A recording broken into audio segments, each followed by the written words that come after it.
I'm telling you that, and take it from me. President Lazalo is winning this election.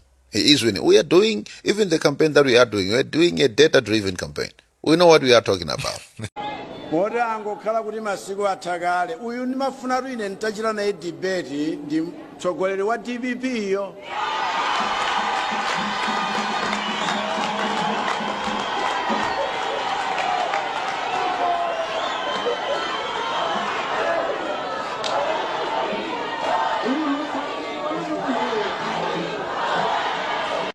It has been stated that they will go ahead, announce the elections.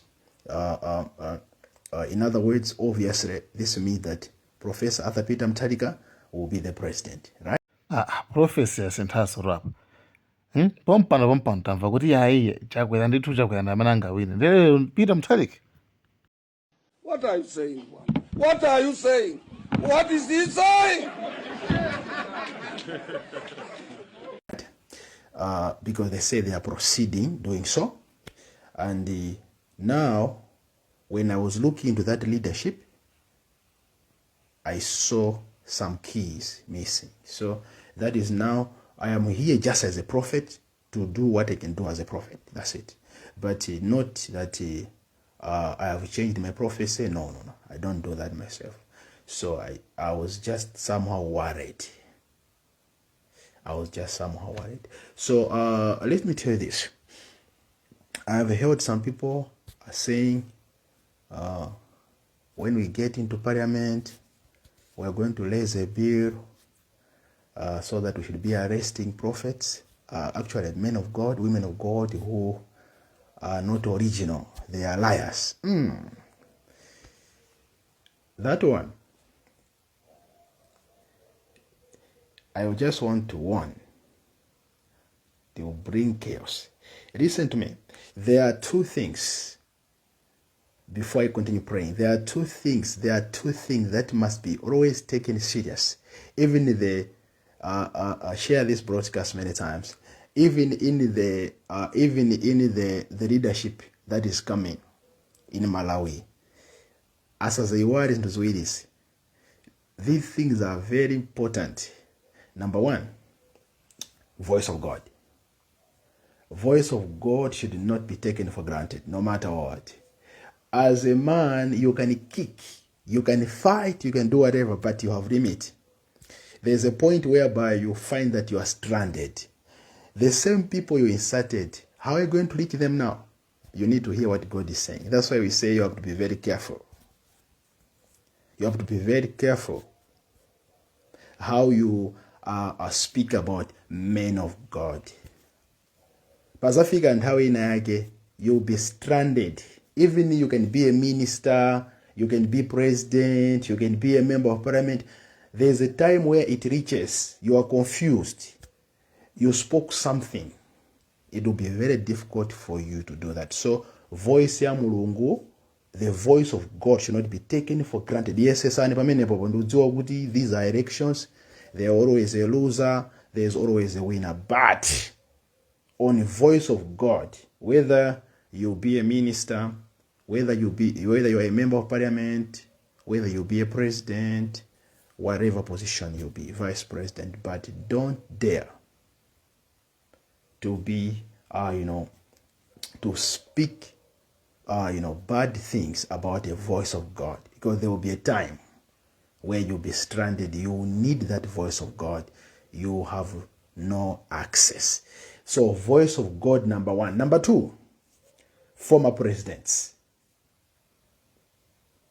My presidents, you should treat each other good, because there's a time whereby you need each other. Imazafika nthawi yoti munthu zamuvuta zinthu akulira kuti guys nthandizeni, asking for his friends to help, but nobody is interested. Said, Mr. Mazita, honor. You see that, eh? So, former leadership and the voice of God is easy. Zione seseni kwambiri. So that's why komano nkhani yakumi nabwera apa nabwera nkhani ya makii. Naona makii sakutani sakuoneka. Makii oyendesera dziko samapezeka. maki oyendesera dziko samapezeka. That's why you see me here. It's not that maybe I'm against anyone. No. Me, I'm just a prophet of God. I can't be against anyone. And at the same time, me, I'm a son of the soil. How can a son of the nation fight his own country? No, I can't do that. But I saw the keys of driving nation was missing. So Father, have mercy. Lord, have mercy. Lord, have mercy. Lord, have mercy. I pray to you as your prophet. Have mercy. Let the key be realized. Let the key be discovered. Let the key be impressed. Let everything be intact. We pray in the name of Jesus. We pray for this nation, that this nation is delivered and preserved. In Jesus' name, we speak, Lord, over this, that this nation will move forward. Lord, I pray, forgive, protect, guide. In the name of Jesus, pray, bless this nation. I bless the soul of this nation. As Malawians, we stand together to pray that the Lord, you shall be realized, you shall be glorified, you shall be found in every access, in every asset, in every process. In the name of Jesus, I pray, God, that this nation is blessed. In the name of Jesus, love will conquer hatred. In Jesus' name, I pray, Lord, have mercy. Have mercy over this country. It's not a person who can take us forward, but you shall take us forward. Give wisdom, give power. In Jesus' name. Father, I pray the keys are realized. The keys are discovered. The keys are in press to push the nation forward. In the name of Jesus, I announce, declare that reality, truth, and justice shall prevail in every area. In the name of Jesus, I pray and declare it is done. In Jesus' name we pray. Amen. This prayer I have prayed, as I told you already, said, zimene mulungu analankhula.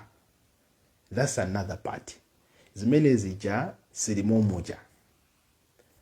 Palibe chimene chingasinthe limo muja. Mulungu amene analankhulayo. Right? We'll put that one in place. Because God cannot speak to a prophet and not do it. No way. Kumalayo kunoko mulungu analankhula zinthu zambiri. Zonse zija sima stories. That's why you see me nkhani ija sinaikhuze ndangoyisiya. Chimene ndabwera apapa ndabwera kuzapempherera the next 5 years coming. Because ndima yesa kuonamo ineyo ndapita ku 5 years uko napeza kuti zinthu zinavuta pena pake. Ndeno ineyo being a prophet, I'm not after kuti azikuwakanika ine sinne wandale. Ndizasangalala amati angayendese zikuwakanika. I know. That's why ndimapanga woni kuti politicians be very careful. My men of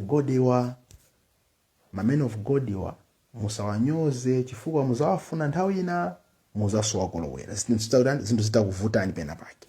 Chenjerani kwambiri kuti ma politician ena amene ananyoza a men of God zitawavuta amafuna thawire kumeneko. Atayiwala iyeyo anayiwala nthawi imene akufuna thawire kumeneko. Anangoti mukakumbukira nthawi ina kana zapanga isi.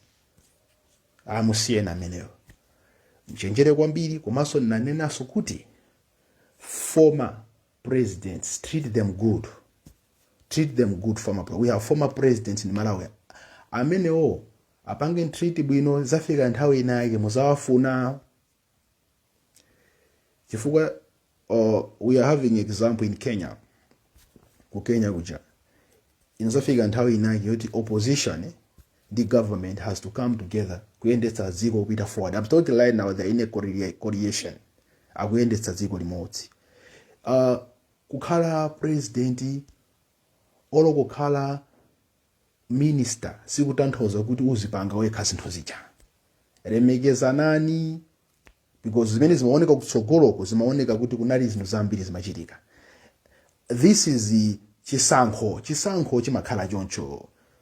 That's why you see me here, I'm coming with maturity mind. Sindibweraso ndizoti ndi anthu alankhula bwanji yayi. Khani si zimenezo. Ndalankhula kuti zimene zija Mulungu analankhula, musiyeni Mulungu aona yekha kuti apanga bwanji mene analankhulira. Ineyo sindingampangire Mulungu zimene andiuza apanga yekha. Koma ndikunena kuti ndi zimene ndimaona ine 5 years coming yumo.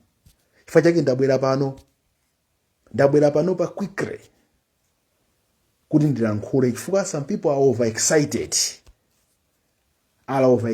Ndipo overexcitement paja umapezeka kuti wathamangira kupanga zinthu mwachangu. Mumangeni uyu. Mapeto kwake mwamanga wina aliyense wamangidwa. Zero tikatenga kuti because tukufuna, we need ideas how to take the country forward. Ma presidents akumalawi kunoko alemekezane, chifukwa ninaona kuti inafika nthawi inake incoming president anachita kuyitanitsa kuti anzake amthandize. Komano nkhawa zanga ndizoti akakhala kuti awapanga mistreat anzakewa azamthandiza. That's why ndikunena kuti chenjerana papa. Ndanena kuti kumalawi kunoko ma former presidents, Mulungu wandipasa warning pa ma former presidents. Kuyankhula lero mdzandikumbukira ineyo. Former presidents pamene popo incoming president should be very careful. Chifukwa izafika nthawi inazafuna amenewa. Chachiwiri, voice of God iyi. Zimene zachitika apa izi ndi mavoti. Actually these are elections. Ku elections kumakhala woruza kumakhala wina. Right? Komano this should not be that ka mindset kaja kuti basi. Yeah, chifukwa voice of God jozaifunabe. Ndinaona yena akundinyoza ine, akumunyoza Prophet Austin Yabonya. Yes, I remember Prophet Austin Yabonya and myself. Kumada koda wao sizafika nthawi ina yake kuti azamfuna Prophet Austin Yabonya pena bake azapita bwanji kumene kuja atanyoza. Nthawi ina yake azamfuna General Prophet Osam pena bake zawavuta. It might be after 5 years imene yadutsa kutsogoloko ndilankhule naye prophet azapanga bwanji. Nde chenjerani kwambiri amene mwawina, chenjerani kwambiri how you handle your friends, how you handle the voice of God.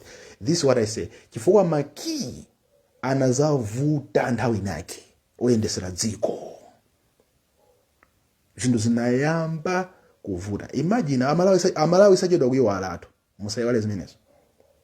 That's why I'm saying I cannot be here casing what for what. Why should I be casing? No. This is my country.